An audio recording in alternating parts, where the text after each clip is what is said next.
প্রশ্ন, ইসলামী ব্যাংকে fixed deposit রাখা জায়েজ হবে কিনা? ইসলামী ব্যাংকে যদি হারাম না হয় তবে অন্য ব্যাংকে হারাম কেন? প্রথমত হচ্ছে ইসলামী ব্যাংকে ফিক্সড ডিপোজিট আপনি রাখতে পারবেন, এক কথা উত্তর না, অনেকগুলো বিষয় আছে। ফিক্সড ডিপোজিট আপনি রাখতে পারবেন কারণ এটা ইসলামী ব্যাংক এবং ইসলামী শরিয়া দ্বারা সমর্থিত। আপনি বলেন যে ইন্নাদ্দিনা ইনদাল্লাহিল ইসলাম, ইসলাম হলো পরিপূর্ণ জীবন ব্যবস্থা, তাহলে ব্যাংকিং কি জীবনের অংশ না? ব্যাংকিং ছাড়া তো চলা যায় না। তাহলে ব্যাংকিংয়ের তো নিশ্চয়ই একটা সিস্টেম ইসলামে থাকবে, সে সিস্টেমটা কি সেটা অবশ্যই আমাদেরকে জানতে হবে এবং জানা দরকার। 2 নম্বর বিষয় হচ্ছে ইসলামী ব্যাংকগুলো এগুলো শতভাগ, বাংলাদেশের প্রেক্ষাপটে বলছি, শতভাগ ইসলামী হওয়া সম্ভব নয়। আমাদের অর্থনৈতিক কারণে, যেখানে গোটা অর্থনীতির সুদভিত্তিক, সেখানে ইসলামী ব্যাংকিং হঠাৎ করে এই সোসাইটিতে 100 ভাগ ইসলামিক হওয়া সম্ভব নয়।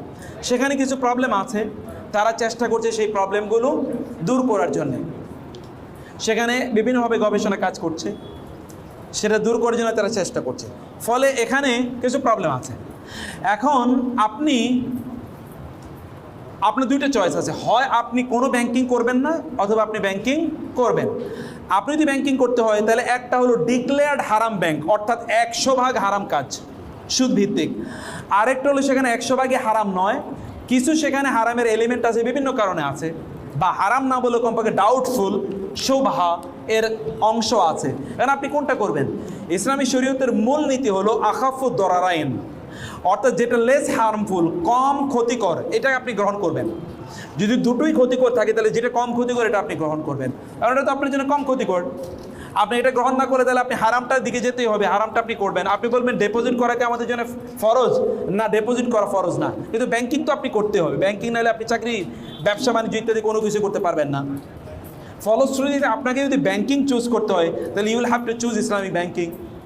2টা কারণে, একটা কারণ হলো ইসলামিক ব্যাংকিংগুলোকে আপনার সাপোর্ট করা দরকার, আর 2 নম্বর হলো এখানে ওটার চেয়ে কম ক্ষতি আছে।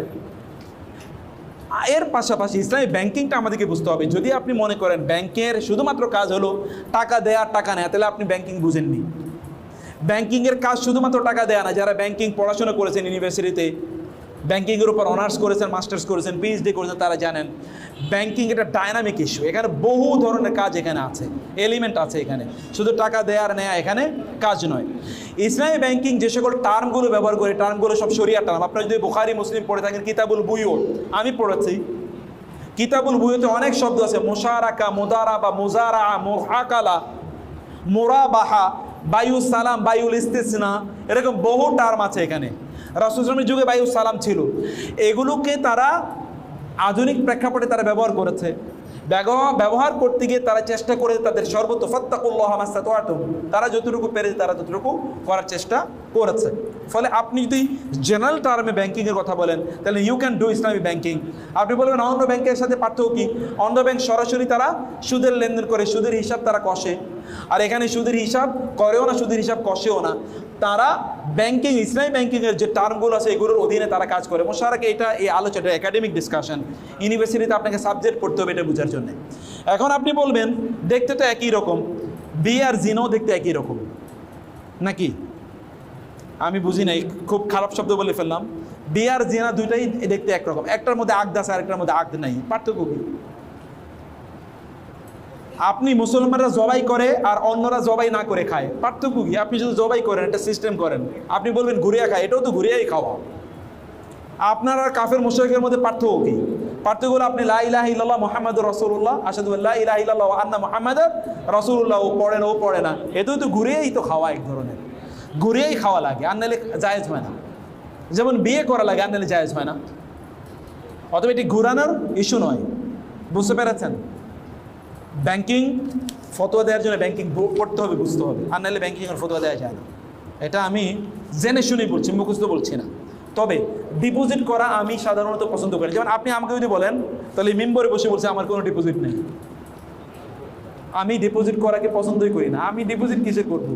ডিপোজিট তো আখিরাতের ডিপোজিট, দুনিয়ার কি ডিপোজিট আপনি করবেন?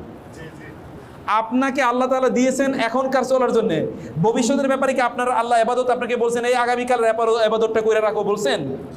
তাহলে আপনি আগামীকালের ডিপোজিট কী জন্য করে রাখেন? হ্যাঁ, ডিপোজিট করা কি জায়েজ নাই? হারাম? নো, হারাম না, কিন্তু উত্তম নয়, প্রয়োজন নাই। তো আপনার আগামীকালের রিজিকের গ্যারান্টি কি আল্লাহ দেননি? তো আপনি আপনার সন্তান বড় হবে, ওরে বিয়ে দেবেন, ওই জন্য এখন থেকে টাকা ডিপোজিট করে রাখেন, অথবা একটা বাড়ি কেনা লাগবে আপনার, এই জন্য এখন থেকে ডিপোজিট করা শুরু করে দিলেন। দরকার কি? এত তো দরকার নেই। যা আপনার এখন আছে ততটুকু আপনি হালালভাবে ব্যয় করার চেষ্টা করুন, আর হালালভাবে ইনকাম করুন, হারামভাবে ব্যয় করুন।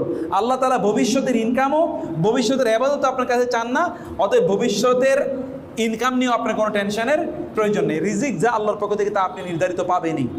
আপনি আপনার সম্পদগুলোকে এইভাবে ডিপোজিট করে কক্ষিগত করে রাখা, এটা ইসলামী শরিয়া এই জাতীয় কাজগুলোকে এনকারেজ করে না। দুটো ম্যানার, একটা হলো পারমিট করা, আর একটা হলো এনকারেজ করা।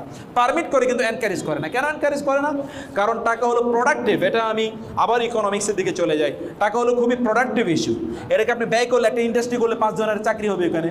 আপনি 1 কোটি টাকা ব্যাংকে রেখে দিলেন, কিন্তু আপনি যদি একটা ইন্ডাস্ট্রি করতে তাহলে 10 জন লোকের চাকরি হতো, আপনি নিজেও হালাল ইনকাম করতেন, অন্যরা সেখানে কি হালাল ভাবে তারা কাজ করতে পারতো। সেজন্য এই কাজটি না করতে পারাটাই ভালো, না করতে পারাটাই ভালো।